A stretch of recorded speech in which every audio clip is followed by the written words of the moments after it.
Dubai को उसके oil production और शानदार टूरिज्म के लिए तो सभी सलाम ठोकते हैं, लेकिन इस बात से शायद आप वाकिफ नहीं होंगे कि दुबई को सोने का शहर भी कहा जाता है। जी हाँ, इस शहर में लोग ग्राम नहीं बल्कि किलो में सोना खरीदते हैं। यहाँ रईसी इतनी ज्यादा है कि कई होटल और रिजॉर्ट को बनाने में भर भर के गोल्ड का इस्तेमाल किया गया है। और तो और यहाँ सोने की गाड़ियाँ सरेआम घूमती है। अब जो देश दुनिया का 29% गोल्ड एक्सपोर्ट करता है, उसके लिए सोने की घड़ी और गाड़ियाँ बनाना कौन सी बड़ी बात है। लेकिन सवाल आता है कि आखिर दुबई इतना सोना लाता कहाँ से है? आखिर वहाँ सोने की कीमत इतनी कम क्यों है? चलिए आज के वीडियो में इन सवालों के जवाब तलाशते हैं।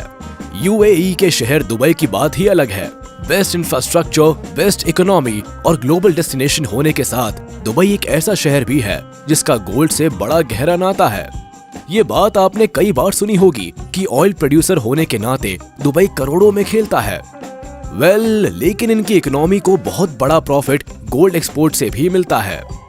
जो टूरिस्ट दुबई घूमने आते हैं वो भी यहाँ आकर सोना खरीदना पसंद करते हैं।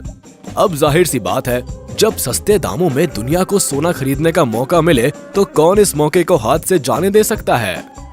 दुबई की खासियत है कि यहाँ के ग्लोबल मार्केट में मिलने वाले सोने को खुद सरकार रेगुलेट करती है।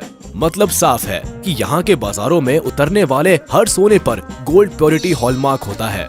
सरकार इस बात का खास ख्याल रखती है कि सोने की क्वालिटी में कोई खराबी नहीं आए। इनके हॉलमार्क में सोने के कैरेट के साथ वेट और कॉस्ट ऑफ लेबर भी क्लियरली मेंशन होता है। यही वजह है कि दुबई के सोने की क्वालिटी का डंका पूरी दुनिया में माना जाता है। लेकिन जरा दिमाग पर जोर डालकर बताइए कि आखिर ये सोना आता कहां से है।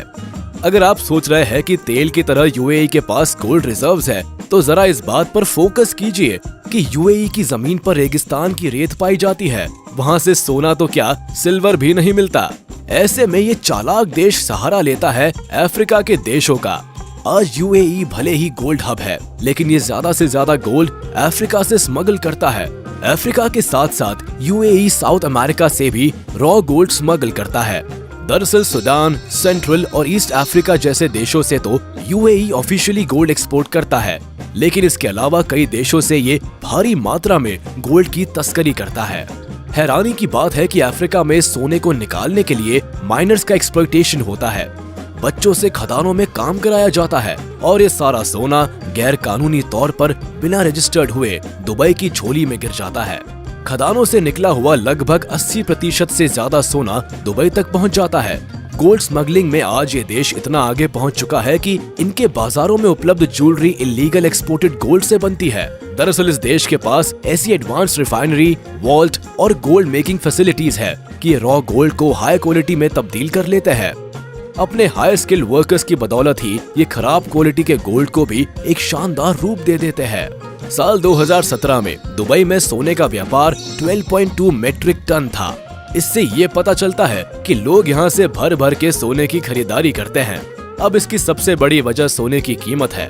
कमाल की बात है कि बेहतर रिफाइनरी और मेकिंग फैसिलिटीज इस्तेमाल करने के बाद भी दुबई में सोना सस्ता है, क्योंकि बाकी देशों की तरह दुबई ने सोने पर कई तरह के टैक्स नहीं लगाए हैं। यहाँ से सोना खरीदने वाले लोगों को केवल ज्वेलरी की कीमत ही चुकानी पड़ती है और उस पर केवल 5% वैट टैक्स लगाया जाता है, जबकि भारत में सोने पर वैट, जीएसटी और एक्साइज ड्यूटी जैसे टैक्स लगाए जाते हैं, जिससे उसकी कीमत बढ़ जाती है और लोगों के लिए सोना महंगा हो जाता है। सबसे दिलचस्प बात है कि दुबई में वैट की शुरुआत भी 2018 के बाद की गई। इससे पहले वहाँ सोना और भी सस्ते दामों में मिलता था। इसके अलावा दुबई के हर स्टोर में सोने की कीमत एक जैसी होती है। यहाँ इंटरनेशनल प्राइस को फॉलो किया जाता है। मोल भाव करके उस कीमत को कम नहीं कराया जा सकता। ऐसे में लोग चाहे किसी भी स्टोर से सोना खरीद ले, उन्हें एक ही दाम पर सोना मिल जाता है। अगर इंटरनेशनल मार्केट में सोने की कीमत में गिरावट आती है तो उस दिन आपको कम दाम पर सोना मिल सकता है। इसके अलावा दुबई मार्केट में आप मेकिंग चार्जेस को लेकर ज्वेलर से मोल भाव कर सकते हैं। अगर आपके मोल भाव करने की स्किल्स अच्छी है तो आप दुबई से कम कीमत पर भी सोना खरीद सकते हैं। दुबई से टूरिस्ट इसलिए भी सोना बड़े चाव से खरीदते हैं क्योंकि यहाँ सोने की खरीद बेच के लिए एक बहुत बड़ा ट्रेडिशनल मार्केट अवेलेबल है, जिसे गोल्ड सोक कहा जाता है। इस बड़े बाजार में सोना खरीदने के लिए 1000 से भी ज्यादा शॉप्स है। यहाँ नए डिजाइन और स्टाइल्स के साथ आपको सोने की ज्वेलरी में काफी वैरायटी मिलती है। डेमास, जोया लुकास जैसे बड़े ब्रांड्स की ज्वेलरी भी यहाँ मिलती है और सभी शॉप सोने की ऑथेंटिसिटी की गारंटी देते हैं। अगर सोने की क्वालिटी और व्यापार में कोई फ्रॉड या धोखेबाजी करने की कोशिश करता है या फिर बिना हॉलमार्क के सोना बेचता है तो दुबई में उसके लिए काफी सख्त कानून है। यहाँ आपको 2 करोड़ का जुर्माना और 2 साल की सजा सुनाई जाती है। इसीलिए सोने को लेकर धांधलेबाजी के केसेस दुबई में बहुत कम है। ऑथेंटिसिटी और ट्रस्ट के चलते ही यहाँ भारत के अलावा कई दूसरे देश भी सोने में इन्वेस्ट करते हैं। Pakistan, Oman, Britain, Saudi Arabia और कनाडा जैसे देश दुबई से सोना खरीदने आते हैं। लेकिन खास तौर पर भारत के लोग दुबई से सोना खरीदने में काफी दिलचस्पी दिखाते हैं। ऐसा इसीलिए भी क्योंकि यहाँ हर शादी ब्याह में सोने को सबसे ज्यादा तवज्जो दी जाती है। अगर आप भी दुबई जाकर सोना खरीदने की चाह रखते हैं तो ये भी जान ले कि दुबई से सोना खरीद कर लाने की भी अपनी एक सीमा है और उस पर आपको कुछ चार्जेस भी देने पड़ते हैं। दरअसल CBIC के तहत अगर आप भारतीय पुरुष हैं और 1 साल से दुबई में रह रहे हैं तो आप 20 ग्राम सोना खरीद कर भारत ला सकते हैं, लेकिन उसकी कीमत 50,000 रुपए तक होनी चाहिए। जबकि अगर आप इंडियन वुमेन है तो 40 ग्राम तक सोना लाने की इजाजत आपको मिल जाती है, लेकिन उसकी कीमत 1 लाख से ज्यादा नहीं होनी चाहिए। खैर, अगर आपकी मंशा इससे ज्यादा सोना खरीदने की है तो उस पर आपको कस्टम ड्यूटी देनी पड़ती है। ये इस बात पर भी निर्भर करता है कि आप कितने समय से दुबई में रुके हुए हैं और कितने किलो सोना भारत लेकर आना चाहते हैं। जैसे कि 6 महीने दुबई में रहने वाला भारतीय 1 किलो गोल्ड कॉइन ला सकता है, जिस पर उसे 12.5% की स्पेसिफाइड कस्टम ड्यूटी चुकानी पड़ती है। अगर गोल्ड कॉइन 1 किलो से ज्यादा का होता है तो उन्हें 36.05% कस्टम ड्यूटी चुकानी पड़ती है। यही नियम वहाँ कुछ दिन के लिए टूरिस्ट के तौर पर घूमने वाले इंडियंस पर भी लागू होता है। खैर, एक बात तो माननी होगी कि दुबई में पेट्रोल की तरह गोल्ड मार्केट काफी तेजी से बढ़ा है। गोल्ड ट्रेड से UAE की इकोनॉमी काफी तेजी से बूस्ट हुई है। यहाँ के गोल्ड सेक्टर्स में लगभग 4086 कंपनीज काम करती है।